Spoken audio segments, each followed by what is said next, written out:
Veil ಮಾಡೋದು ನೋಡಿ ಆಯಿತು. ಆ ಕಡೆ ಈ ಕಡೆ ಇರೋ ಎರಡು ವೇಲ್ಗಳ ನಡುವೆ ಮಧ್ಯದಲ್ಲಿ ಒಂದು ಕಂಬ ಇರುತ್ತಲ್ಲ, ಅದನ್ನು ಟೆಕ್ನಿಕಲ್ ಲ್ಯಾಂಗ್ವೇಜ್ನಲ್ಲಿ ಆಕ್ಸೆಲ್ ಅಂತ ಹೇಳ್ತಾರೆ. ಆ ಆಕ್ಸೆಲ್ ಮಾಡೋದಕ್ಕೆ ಫೋರ್ಜಿಂಗ್ ಮೆಕ್ಯಾನಿಸಮನ್ನು ಬಳಸಲಾಗುತ್ತೆ. ಎರಡು ಥರದ ಮೆಕ್ಯಾನಿಸಮ್ ಇಲ್ಲಿ. ಒಂದು ಕಾಸ್ಟಿಂಗ್ ಅಂದರೆ ಕಬ್ಬಿಣವನ್ನು ಕಾಯಿಸಿ ಲಿಕ್ವಿಡ್ ಮಾಡಿ ಮೆಲ್ಟ್ ಮಾಡಿ ಅದನ್ನು ಅಚ್ಚಿಗೆ ಹಾಕಿ ವೇಲ್ ಮಾಡೋದು. ಇಲ್ಲಿ ಆಕ್ಸೆಲನ್ನು ಆ ರೀತಿ ಮಾಡಲ್ಲ. ಈ ರೀತಿ ಬ್ಲಾಕ್ಸ್ ಇರುತ್ತೆ, ಕಬ್ಬಿಣದ ಬ್ಲಾಕ್ಸ್ ನೋಡ್ತಾ ಇದ್ದೀರಿ ನೀವೆಲ್ಲ, ತುಂಬ ಇದೆ ಇಲ್ಲಿ. ಈ ಬ್ಲಾಕ್ಸನ್ನು ಬಿಲೆಟ್ಸ್, ಬಿ ಫಾರ್ ಬೆಂಗಳೂರು, ಬಿಲೆಟ್ಸ್ ಅಂತ ಕರೀತಾರೆ. ಈ ಬಿಲೆಟ್ಸನ್ನು ಕಟ್ ಮಾಡಿ ಅದನ್ನು ಬೇಕಾದ ಶೇಪಿಗೆ ತಗೊಂಬರ್ತಾರೆ. ಹೇಗೆ? ಹೀಟ್ ಮಾಡಿ, ಎಕ್ಸ್ಟ್ರೀಮ್ ಟೆಂಪ್ರೇಚರ್ನಲ್ಲಿ ಹೀಟ್ ಮಾಡಿ ಸ್ವಲ್ಪ ಮೆತ್ತನೆ ಮಾಡಿ. ಈ ಹಳ್ಳಿಗಳಲ್ಲಿ ಕುಲುಮೆಗಳಲ್ಲೆಲ್ಲ ಯಾವ ರೀತಿ ಒಂದು ಕಬ್ಬಿಣದ ರಾಡ್ ಕೊಟ್ಟರೆ ಕತ್ತಿ ಮಾಡಿಕೊಡ್ತಾರೋ ಆ ರೀತಿ ಈ ಕಬ್ಬಿಣದ ಬ್ಲಾಕ್ಗಳನ್ನು, ಬಿಲೆಟ್ಸನ್ನು ಆಕ್ಸೆಲ್ ಶೇಪ್ಗೆ ಈ ಫ್ಯಾಕ್ಟ್ರಿಯಲ್ಲಿ ತರಲಾಗುತ್ತೆ.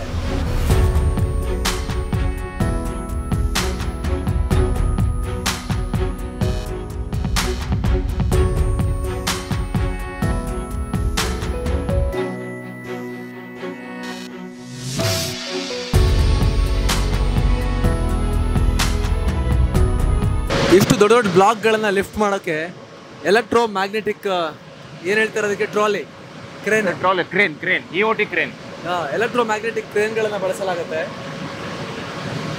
ಕರೆಂಟ್ ಮೂಲಕ ಮ್ಯಾಗ್ನೆಟಿಕ್ ಎಫೆಕ್ಟನ್ನು ಕ್ರಿಯೇಟ್ ಮಾಡಲಾಗುತ್ತೆ. ಇಡಬೇಕಾದ ಜಾಗಕ್ಕೆ ಬಂದ ತಕ್ಷಣ ಅದನ್ನು ಆಫ್ ಮಾಡೋ ಮೂಲಕ, ಎಲೆಕ್ಟ್ರೋ ಮ್ಯಾಗ್ನೆಟಿಕ್ ಎಫೆಕ್ಟನ್ನು ಆಫ್ ಮಾಡೋ ಮೂಲಕ ಅದನ್ನು ರಿಲೀಸ್ ಮಾಡಲಾಗುತ್ತೆ. ಸೊ ಇದು ನಾವು ಡಿಫ್ರೆಂಟ್ ಸೈಜಸ್ ಯಾವ ಥರ ನಾವು ಆಕ್ಸೆಲ್ಸ್ ಮಾಡ್ತಾ ಇದ್ದೀವಿ ಅದ್ರ ಪ್ರಕಾರ ನಾವು ಲೆಂತ್ ಇಲ್ಲಿ ಕಟ್ ಮಾಡ್ತೀವಿ.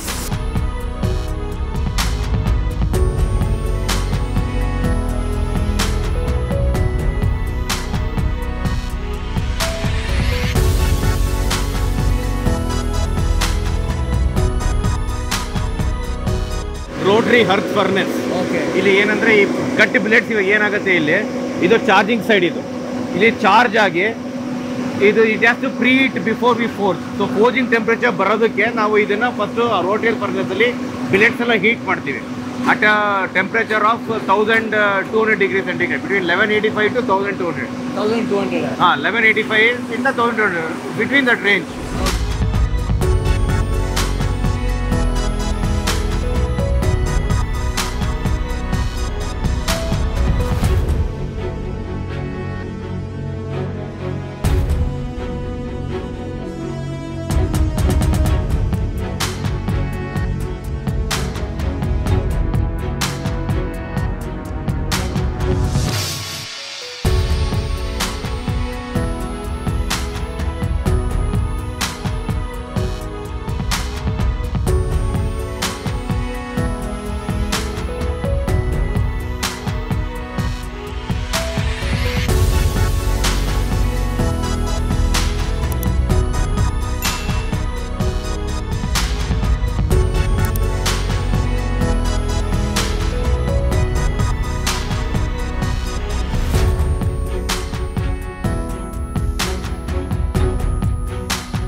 ಇಲ್ಲಿವರೆಗೂ ಫೋರ್ಜಿಂಗ್ ಮಾಡಿಬಿಟ್ಟು ನಮ್ಮ ಎಕ್ಸೆಲ್ ಮಷಿನ್ ಶಾಪ್ಗೆ ಹ್ಯಾಂಡ್ ಓವರ್ ಮಾಡ್ತಾರೆ.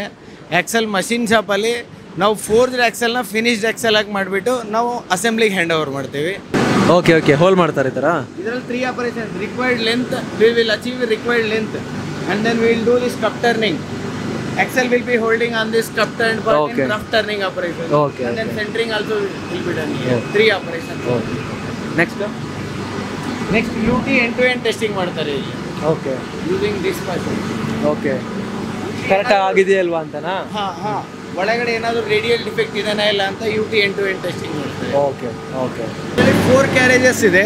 4 ಕ್ಯಾರೇಜಸ್ ವಿಲ್ ಮಷಿನ್ ಮಾಡಿಬಿಟ್ಟು ಇದು ರಫ್ ಟರ್ನ್ ಆಕ್ಸೆಲ್. ಇದು ಔಟ್ಪುಟ್ ಆಫ್ಟರ್ ದಿಸ್. ಈ ರೀತಿ ಶೈನಿ ಪೀಸಸ್ ಆಚೆ ಬರುತ್ತೆ. ಹೌದು. ಸೊ ಈ ರೀತಿ ಫೈನಲ್ ಆಗಿ ಆಕ್ಸೆಲ್ಗೆ ವೀಲನ್ನು ಅಸೆಂಬಲ್ ಇಲ್ಲಿ ಮಾಡಲಾಗುತ್ತೆ, ಫಿಟ್ ಮಾಡಿ ಕಳಿಸ್ಕೊಡ್ಲಾಗತ್ತೆ. ಈ ರೀತಿ ಅಸೆಂಬಲ್ ಆದಮೇಲೆ ಇದನ್ನು ಎಲ್ಲಿ ರೈಲ್ ಮಾಡ್ತಿರ್ತಾರೆ, ಎಲ್ಲಿ ರೈಲಿನ ಕೋಚ್ ತಯಾರಿಸಲಾಗ್ತಿರುತ್ತೆ ಅಲ್ಲಿ ಕಳಿಸ್ಕೊಡ್ತಾರೆ. ಯಾರಿಗೆ ಬೇಕು ಅವರಿಗೆ ರಿಕ್ವೈರ್ಮೆಂಟ್ ಕೂಡ ಕಳಿಸ್ಕೊಡ್ತಾರೆ. ಬರೀ ಆಕ್ಸೆಲ್ಲು ಕೂಡ ಇಲ್ಲಿಂದ ಕಳಿಸ್ಕೊಡ್ತಾರೆ, ಬರೀ ವೀಲ್ ಕೂಡ ಕಳಿಸ್ಕೊಡ್ತಾರೆ. ವೀಲ್ ಮತ್ತು ಆಕ್ಸೆಲ್ ಅಸೆಂಬಲ್ ಮಾಡಿ ಕೂಡ ರಿಕ್ವೈರ್ಮೆಂಟ್ಗೆ ತಕ್ಕ ಹಾಗೆ ಕಳಿಸ್ಕೊಡ್ತಾರೆ.